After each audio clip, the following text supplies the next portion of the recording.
Bonjour, je m'appelle Alain, je suis enseignant, bienvenue sur alpa14.com, la chaîne des tutos des outils du web. Aujourd'hui, je vais vous guider pas à pas et nous allons créer ensemble un cours sur Thinkific, la plateforme de formation tout en un qui vous permet de créer vos cours, de réaliser un site internet pour le promouvoir et enfin de le vendre. Cette vidéo de 40 minutes se veut efficace et à la fin de celle-ci, vous serez en mesure de commencer à créer votre formation. Si vous souhaitez tester Thinkific, vous trouverez dans la description de la vidéo mon lien affilié exclusif qui vous offrira un mois gratuit chez Thinkific avec la formule Pro plus Growth d'une valeur de 99 $ et cela sans engagement. Avant de rentrer dans le vif du sujet, merci de liker la chaîne et de vous abonner. Allez, on y va, on se met devant l'écran, votre nouvelle vie de formateur en ligne commence aujourd'hui. Et voilà, voici l'interface de Thinkific que je vous avais présentée dans une vidéo précédente. Vous allez pouvoir ici créer la formation de votre choix dans le domaine que vous souhaitez. La seule limite sera votre imagination. Aujourd'hui, nous allons créer un cours, ou plus exactement une leçon, destinée à apprendre le français à des débutants. Cette leçon est bien évidemment fictive et ce n'est qu'un prétexte pour moi afin que je puisse vous montrer ce qui est possible de faire avec tous les modules disponibles dans l'interface de Thinkific. Donc même si la formation que vous souhaitez mettre en place n'a rien à voir avec l'apprentissage d'une langue, ne vous inquiétez pas, vous pourrez ensuite sans problème adapter ces notions à votre domaine de formation. Donc pour créer un cours, il faut aller en haut dans le menu, ici, ou plutôt à gauche, et vous cliquez sur Manage Learning Content. Manage Learning Content, qui peut se traduire par gérer les contenus d'apprentissage. Je clique ensuite sur Courses, cours.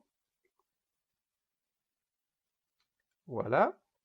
J'arrive donc sur cette page et je vais pouvoir commencer à créer mon cours, créer ma leçon en cliquant sur New Course, nouveau cours. Je clique donc ici sur New Course. Un pop-up apparaît devant moi qui me demande de choisir Choose a Course Template, donc qui me demande de choisir un template, à savoir une structure déjà prédéfinie, pre-sale, mini-course, etc. Nous ici, nous allons partir d'un document vierge et nous allons construire ensemble les différentes étapes. Je choisis Blank et je clique sur Choose. Ici, on me demande de mettre le nom de mon cours. Comme je vous l'avais dit, ça sera une petite leçon de français pour débutants. Je vais écrire My French Lesson. Voilà, et je clique sur Create Course.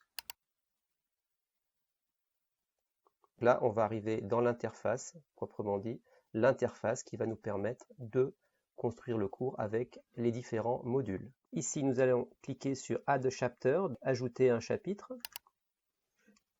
Alors, je vais commencer par une présentation, je vais l'appeler Presentation.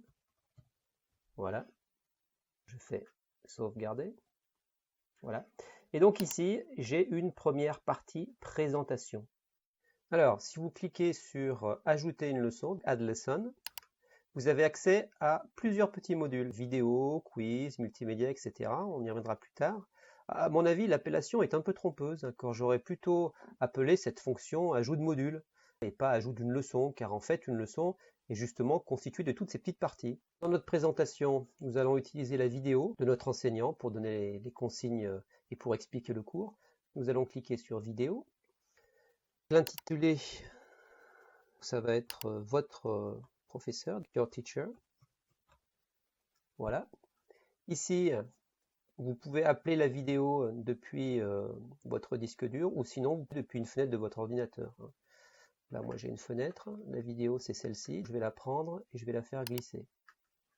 Voilà. Là, vous voyez, elle va être uploadée, envoyée sur les serveurs de Thinkific. Ça a été assez rapide. Et puis ici, je peux mettre, si je souhaite, un texte optionnel sous la vidéo. Ce que je vais faire, je vais mettre par exemple bienvenue, welcome. Voilà. Et dessous, j'ai dans le cache, là, je vais coller directement un petit texte de décoration, lorem ipsum. Voilà. Et ensuite, ce que je vais faire, je vais enregistrer. Il ne faut pas oublier d'enregistrer en cliquant sur Save. Voilà. Alors, pour tout module ajouté, vous allez retrouver ces cases-ci. Alors la première, c'est Make this a free preview lesson. C'est-à-dire que en cochant cette case, vous pouvez permettre à vos étudiants d'accéder gratuitement à ce contenu. Donc si vous voulez faire une leçon gratuite, un cours gratuit, à chaque fois il faudra cocher cette case. Ensuite, vous pouvez activer la case Make this a prerequisite, c'est-à-dire que vos étudiants devront obligatoirement écouter ou être attentifs à ce moment de la leçon avant de pouvoir aller plus loin. Voilà. Ensuite, vous aurez Enable Discussion for this lesson. Là, c'est activer la discussion pour cette leçon. Il pourrait y avoir des commentaires de différents étudiants. Voilà. Et puis après, là, vous pouvez choisir l'option pour que cette vidéo puisse être téléchargeable. Ici, je peux regarder à quoi ressemble la vidéo. Ah, je vois que la vidéo est en traitement et devrait être prête dans quelques secondes. Nous allons un peu patienter. C'est maintenant chose faite. Nous avons un aperçu de la vidéo. Donc la vidéo a bien été traitée sur les serveurs de Thinkific. Je peux maintenant voir le côté étudiant.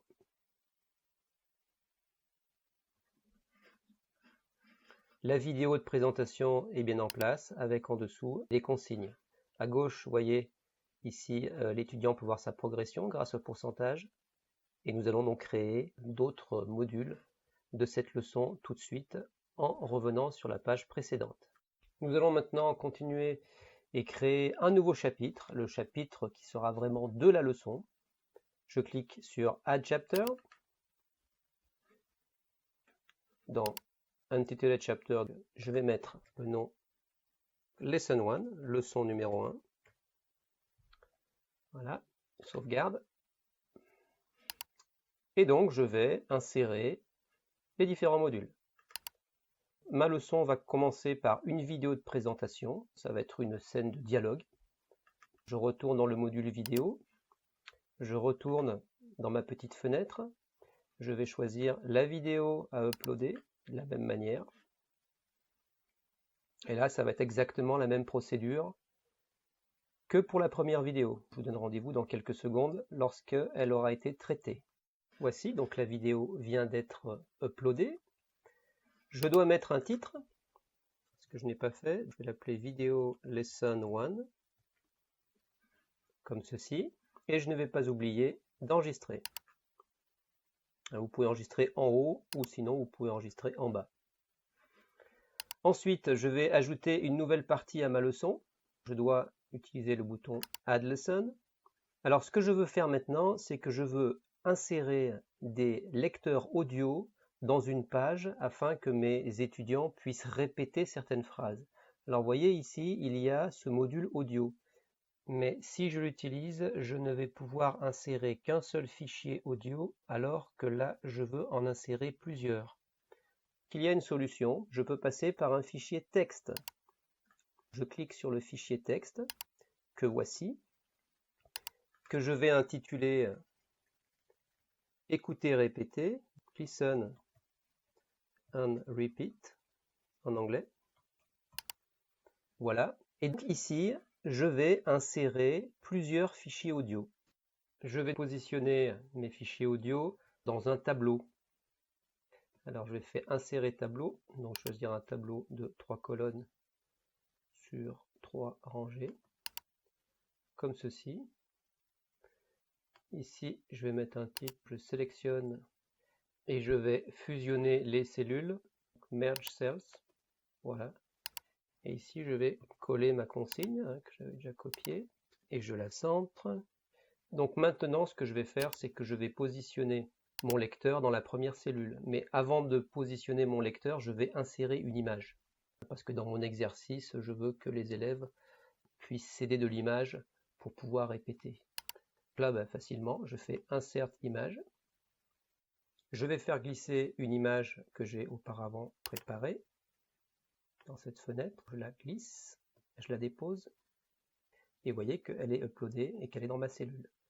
Là, je trouve qu'elle est un peu grande. Je vais changer la taille. Je vais prendre 200 pixels à la place de 300. Update, voici. En dessous, je vais mettre une petite phrase qui correspond à l'image. C'est bonjour, madame. Voici. Je vais centrer. comme ceci. Et juste en dessous, je vais donc insérer mon fichier audio. Ici, Insert Audio. Je vais utiliser la fonction Insert Audio. En cliquant, on m'avertit que seulement les fichiers au format MP3 et WAV sont acceptés. À ce sujet, je fais une petite parenthèse. Il y a un logiciel audio qui vous permet de faire du montage audio, de changer les pistes, d'arranger, d'enlever le bruit de fond, etc., qui est très bien, que vous connaissez peut-être. Il s'agit de Audacity, que j'utilise en ce moment. D'ailleurs, regardez, je clique, ma voix est en train d'être enregistrée. Je vous mettrai le lien dans la description si vous souhaitez le télécharger, et c'est un logiciel qui est entièrement gratuit. Nous en étions ici. Alors, on nous demande de mettre l'URL. L'URL, c'est-à-dire c'est le lien Internet, c'est le chemin, c'est l'endroit où est situé sur un serveur votre fichier audio.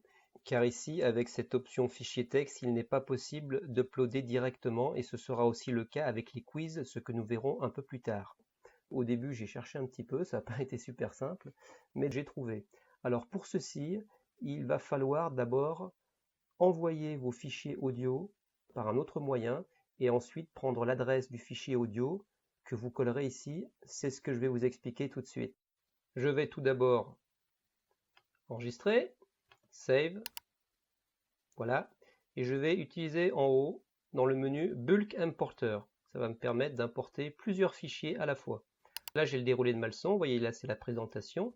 C'est pas à ce niveau-là que je veux les insérer, mais c'est ici, dans la leçon 1, en dessous de Listen and Repeat. Je peux sélectionner et importer depuis mon disque dur, ou sinon, je peux faire glisser-déposer. C'est ce que je vais faire. Mes fichiers sont là. Je les prends et je les pose. Voilà. Maintenant, mes fichiers sont uploadés. Ils apparaissent ici dans la leçon, mais ensuite, on pourra les enlever. Je prends le premier son que je veux insérer. Il apparaît ici, et là je me mets dessus avec la souris et je vais faire un clic droit et je vais choisir copier l'adresse audio. Voilà. Je reviens et je retourne dans mon Listen and Repeat et ici, je me positionne ici, je reviens et je fais Insert Audio et là je colle ce que j'ai copié, je fais Insert et regardez, mon fichier audio est là. Quand je clique, je vais entendre Bonjour madame. Voilà, ce que je vais faire, c'est que je vais faire ça pour les différentes cellules et on se retrouve dans quelques secondes. A tout de suite. Je viens donc de terminer et j'ai ajouté à chaque cellule les images, le texte et aussi les lecteurs audio. J'ai également effacé les fichiers audio du menu de la leçon qui n'étaient pas nécessaires. Cette activité est terminée, je suis satisfait et nous allons passer à la suite. Alors, nous allons ajouter un module qui est assez intéressant. C'est le module multimédia. Je clique. Ce module multimédia permet d'insérer un contenu hébergé sur un autre serveur. En d'autres mots, je peux facilement dans ma leçon insérer la partie d'un autre site internet, ce qui peut être fort intéressant. Si par exemple vous souhaitez que vos étudiants lisent un texte ou voient des images qui sont hébergées sur un autre site, sur un autre serveur, c'est possible. Il sera possible d'intégrer grâce à cette adresse tout document Google, Google Documents par exemple ou autre. Donc il suffira ici de mettre l'adresse HTTPS avec donc l'URL pour que le site soit intégré dans votre cours. Il est également possible de faire Upload Content File et là en fait vous allez pouvoir uploader un fichier ou plutôt du code HTML5, par exemple fichier comme Adobe Captivate qui permet de réaliser des cours interactifs. Fichier qui va être généré par cette application va être au format HTML5, donc il faudra le zipper et l'uploader et il apparaîtra dans votre cours. Nous, ici, ce n'est pas ce que nous allons faire. Nous allons mettre l'URL d'un exercice que j'ai réalisé sur un autre site. Alors ce site s'appelle Learning Apps. C'est un site qui permet de faire des petites activités pédagogiques. Je vous mettrai aussi le lien de ce site dans la description de la vidéo car vous pourrez sans doute vous en servir. Je vais inscrire ici l'URL de mon site. Voilà qui est fait. Nous allons ensuite aller voir le Preview Course pour voir l'aspect de ce petit jeu qui est maintenant intégré. Et je ne vais pas oublier de mettre aussi un titre. Voici, il s'agit d'un exercice, d'une activité d'appariement où il faut faire correspondre un son à une image. Je n'oublie pas d'enregistrer et je vais prévisualiser le cours.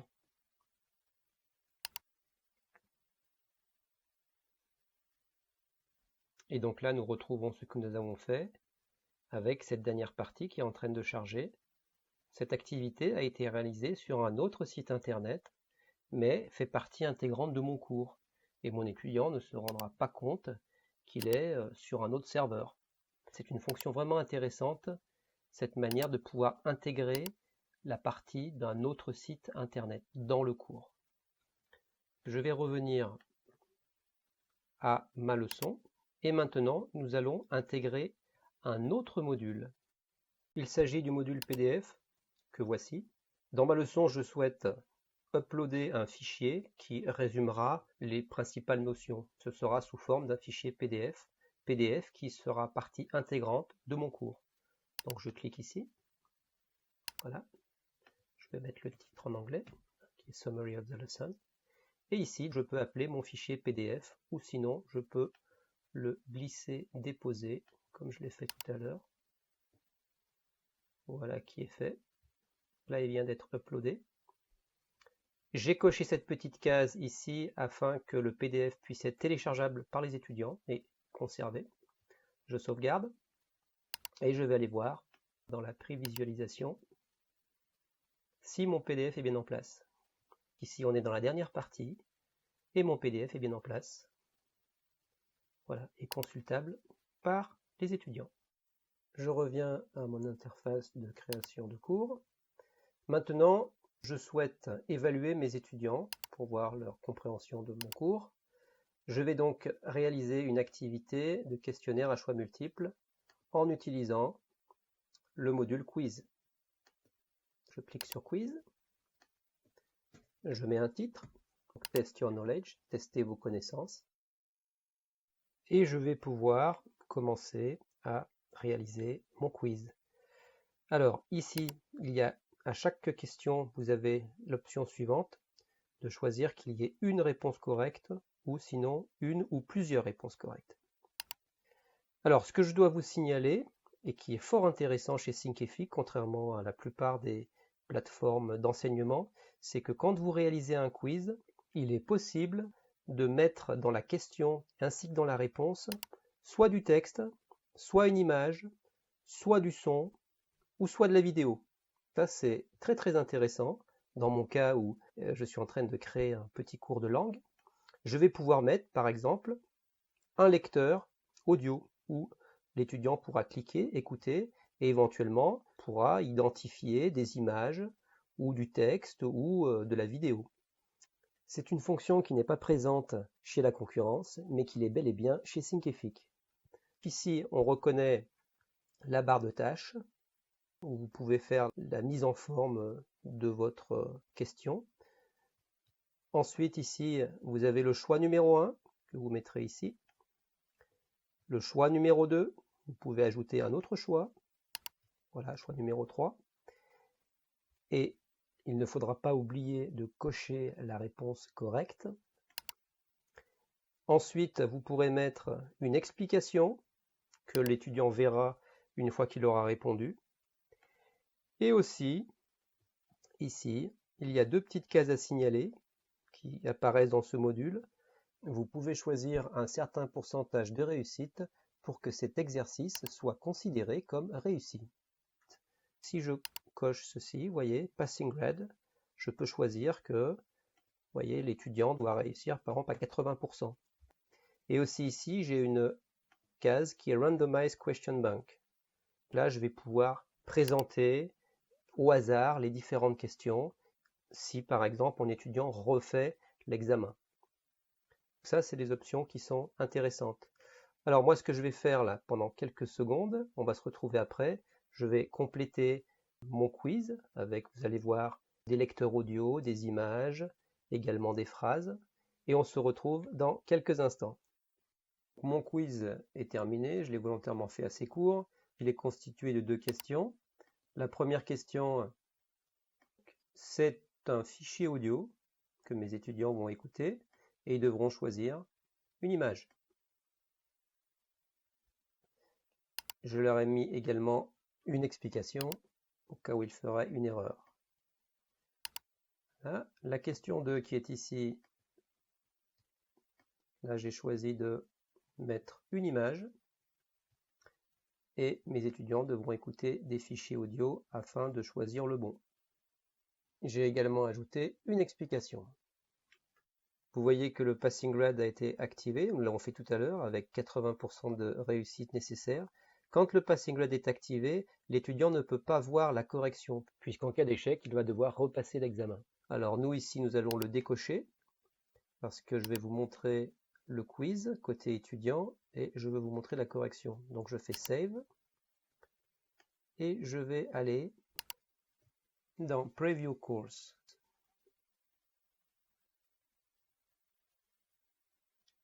Voici, mon quiz est en place. J'avais activé la fonction Randomize the Question Bank et donc les questions ont été mises dans un ordre différent. Je regarde, j'écoute et ensuite je peux choisir la réponse. Là, je vais choisir comme ça en cliquant. Je fais confirmer et là, c'est une bonne réponse. Mais j'ai quand même la correction qui m'est proposée. Ensuite, je fais suivant. Et là, donc, j'ai l'autre question avec les images à choisir. Et là, volontairement, je vais faire une erreur. Je vais choisir celle-ci, ce qui est faux. Je fais confirmer. Et là, vous voyez, on me dit cette réponse est incorrecte. Et donc, on me propose aussi la correction. Voilà. Et je fais suivant. Et donc là, mon quiz est terminé. On me demande de le repasser car je n'ai obtenu que 50% des bonnes réponses. Et à la fin, je retrouve une synthèse de toutes les explications. Alors, je vais maintenant revenir à mon interface de création de cours et je vais utiliser un nouveau module.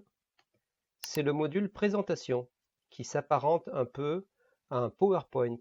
Je vais en effet pouvoir présenter des slides, des diapositives, un peu à la manière d'un PowerPoint, mais basé sur un PDF. Alors, je m'explique. Donc, je clique sur présentation. Et ici, vous allez pouvoir faire glisser un PDF qui va être découpé par page. Et chaque page va représenter une diapositive, donc un slide, et vous pourrez ajouter à chaque page un commentaire audio. Alors, dans le cas de la leçon, ce que je souhaite faire, c'est réaliser une petite présentation pour mes élèves afin d'approfondir les notions de la leçon. Ici, je vais écrire le titre, To Go Further, pour aller plus loin. Et je vais appeler mon fichier PDF, soit en cliquant ici, soit en le faisant glisser comme j'ai pu le faire tout à l'heure. Je le prends et je le fais glisser. Voilà. Là, il est en train d'être uploadé sur les serveurs de Thinkific.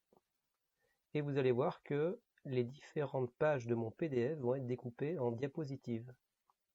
Ça prend quelques secondes. Voilà. Ceci est fait. Donc, slide 1, slide 2, slide 3 et slide 4. Dans la slide 1, vous voyez que je peux enregistrer directement de l'audio ou je peux envoyer un fichier audio pour commenter la diapositive. Pareil pour la diapositive 2, pour la diapositive 3 et ainsi que la diapositive 4. C'est donc un module intéressant qui s'apparente à une présentation PowerPoint. Je viens de placer sur chaque diapositive mon commentaire audio. Je vais maintenant vous montrer le côté étudiant pour voir à quoi ressemble cette présentation. Un petit conseil au passage, préférez plutôt un PDF en position paysage plutôt qu'en position portrait. Votre présentation apparaîtra ainsi plus grande, surtout sur ordinateur. Voyons voir le côté étudiant.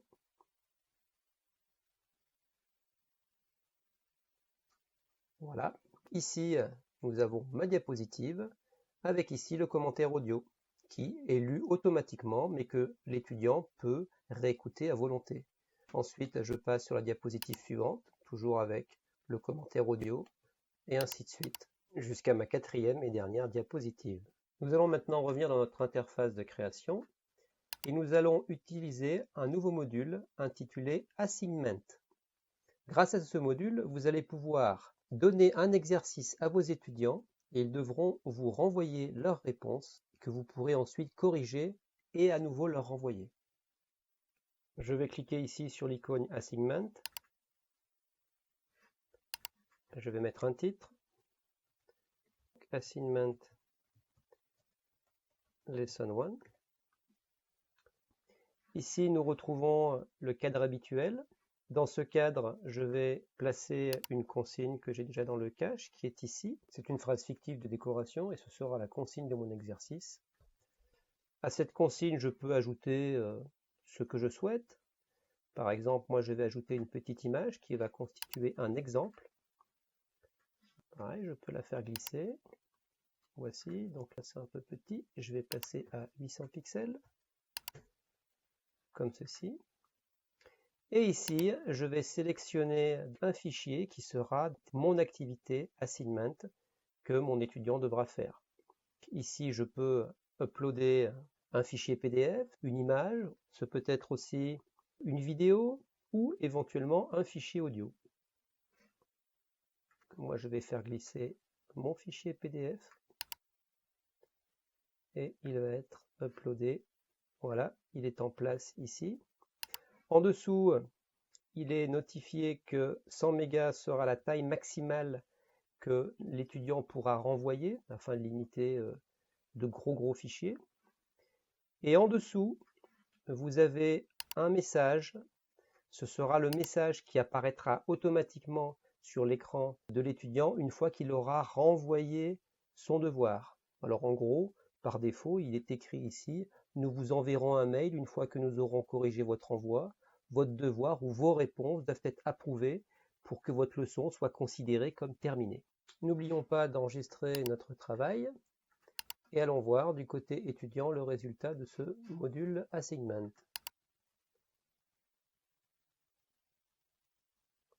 Les différents éléments sont mis en place avec les consignes, l'activité elle-même à télécharger par l'étudiant, mon fichier PDF, et en dessous, un cadre réservé à l'étudiant pour en renvoyer son travail, pour uploader. Donc il pourra appeler un fichier de son disque dur ou le faire glisser ou l'envoyer à partir d'un drive, Google Drive, Dropbox, OneDrive, etc. Revenons donc de l'autre côté à mon interface de création et je vais maintenant vous présenter un autre module qui est le module Survey. C'est un module qui permet de faire des sondages. Donc je retrouve mon interface avec le titre que je vais mettre là et les différentes questions que je vais pouvoir poser. À chaque question, j'ai plusieurs options. Soit la personne devra renseigner une réponse, où j'ai le choix de faire une question avec des réponses multiples. Je peux aussi choisir l'option Rating, qui va être une évaluation avec des étoiles. L'option Scale, avec là un degré dans la réponse. Et enfin, l'option Free Text. Ici, la personne pourra écrire librement ce qu'elle souhaite sans être guidée par une, deux ou trois réponses imposées. Je vais maintenant réaliser quelques questions de ce sondage. Je vous donne rendez-vous dans quelques instants pour vous présenter ces différentes options. Mon sondage est désormais terminé, il est constitué de 4 questions. Alors ici, moi je me suis placé dans l'hypothèse où je souhaiterais récupérer l'avis de mes étudiants à la suite de cette leçon. J'ai choisi comme titre « Merci pour votre retour »,« Thank you for your feedback ». La première question, j'ai utilisé l'option « One answer ». Ici, une seule réponse possible. La question est « Avez-vous pensé que cette leçon était facile ?» Donc oui, non, un petit peu. Ici, un seul choix va être possible. Vous pouvez, en cochant ici la petite case, rendre cette question optionnelle.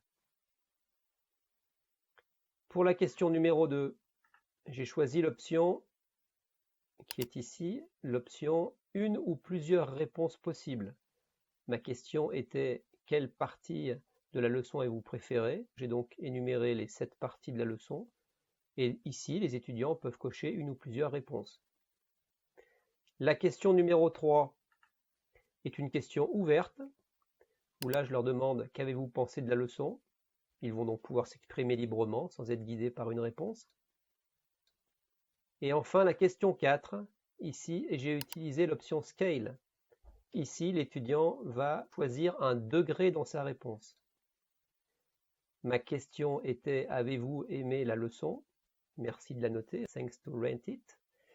Et ici, vous voyez, pour le choix numéro 1, j'ai utilisé une image, j'ai marqué pas satisfait du tout.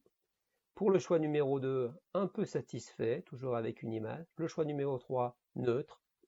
Le choix numéro 4, très satisfait. Et enfin, le choix numéro 5, extrêmement satisfait. Allons voir maintenant du côté étudiant l'aspect de ce sondage. Je fais d'abord Save. Preview Course. Et la première question du sondage apparaît. Ici, souvenez-vous, j'avais choisi une seule réponse valable, un seul choix. Pensez-vous que cette leçon était facile? Oui, je confirme. Dans la deuxième question, où je demandais quelle partie avait été préférée, quelle partie au pluriel par les étudiants, donc là, c'était un choix simple ou multiple. Si par exemple la vidéo 1, le quiz m'avait plu et le devoir, je cochais les 3. Voilà. Ici, c'est la question ouverte. Qu'avez-vous pensé de cette leçon? Donc là, je vais mettre n'importe quoi. Voilà. Et je fais confirmer. Et enfin, j'ai la dernière question sur le degré. Là, je vais avoir un seul choix possible parmi ces 5 degrés. Si je suis très satisfait, je fais Very satisfied et je fais confirmer. Les résultats de ce sondage seront consignés dans un fichier Excel que vous pourrez exporter afin de pouvoir l'analyser. Vous pourrez le faire à partir du menu de gauche en choisissant la rubrique Support Your Student et la sous-rubrique Quiz and Survey. Ma leçon est désormais terminée. On reconnaît sur le menu de gauche les différentes parties mises en place avec la présentation, l'introduction et ma vidéo, et la leçon elle-même avec les différentes parties. Revenons maintenant à la partie construction de la leçon. Il me reste à vous présenter 3 modules que nous allons passer en revue rapidement. Il y a le module audio, que voici. Ce module vous permet d'insérer un seul fichier audio dans une partie de votre leçon. Vous pourrez faire ici Select File, ou sinon faire glisser le fichier. L'autre module dont je ne vous avais pas parlé, c'est le module Download. Il permet de mettre à disposition un téléchargement pour les étudiants. Vous cliquez sur Download, vous sélectionnez le fichier que l'étudiant pourra télécharger, comme par exemple un fichier zip ou autre, et il y aura un bouton sur la page de la leçon pour le téléchargement. Voilà. Et enfin, le dernier module, c'est le module Exam. Alors ce module permet de connecter votre cours à la plateforme Brillium, qui est une autre plateforme payante et qui permet de réaliser des quiz et sondages. C'est quelque chose de supplémentaire qui n'est pas compris dans le prix mensuel de Thinkific, mais que vous pouvez ajouter. La plateforme Brillium, en termes d'examen et de leur analyse, est sans doute une plateforme très performante. Cela dit, ce qui est offert dans Thinkific avec les quiz et les devoirs à rendre assignment sont tout à fait suffisants pour évaluer vos étudiants. À noter que dans le déroulement de notre leçon, à chaque fois que nous avons ajouté un module, il a été placé en mode draft. Nous le voyons ici. Le mode draft est un mode projet. Ils ne seront donc pas visibles, ces modules, du côté étudiant et personne d'autre à part vous ou un autre administrateur du cours ne pourra voir ce contenu. Je vais maintenant désactiver ce statut draft de projet pour chaque module. Pour cela, je clique sur le module et tout en haut ici, je vais décocher cette case Draft. Vous voyez que du coup, la petite vignette Draft a disparu et je fais Save. Voilà. Je vais faire cela pour tous les modules et on se retrouve dans quelques secondes. Voilà qui est maintenant fait. Les vignettes Draft ont disparu. Dans une vidéo précédente, je vous avais présenté ou j'avais passé en revue les fonctions du menu du dessus. Je ne vais pas le refaire aujourd'hui. Cependant, je vais apporter quelques réglages à cette leçon. Je vais tout d'abord aller dans Settings et je vais choisir la sous-rubrique Course Image and Description, cours, images et description. Alors ce que je vais faire ici, c'est que je vais uploader une image personnalisée qui représentera automatiquement mon cours sur mon site internet et que les étudiants verront comme cours disponibles dans leur interface et aussi au moment du checkout, le moment où les étudiants paieront le cours. Je clique sur Upload. Ici, le pop-up classique apparaît avec deux choix. Soit je clique ici et j'appelle depuis mon disque dur ou sinon depuis un drive, ou sinon je peux faire glisser une image. C'est ce que je fais. L'image est ici, donc je l'upload. J'attends quelques instants et elle apparaît ici en miniature.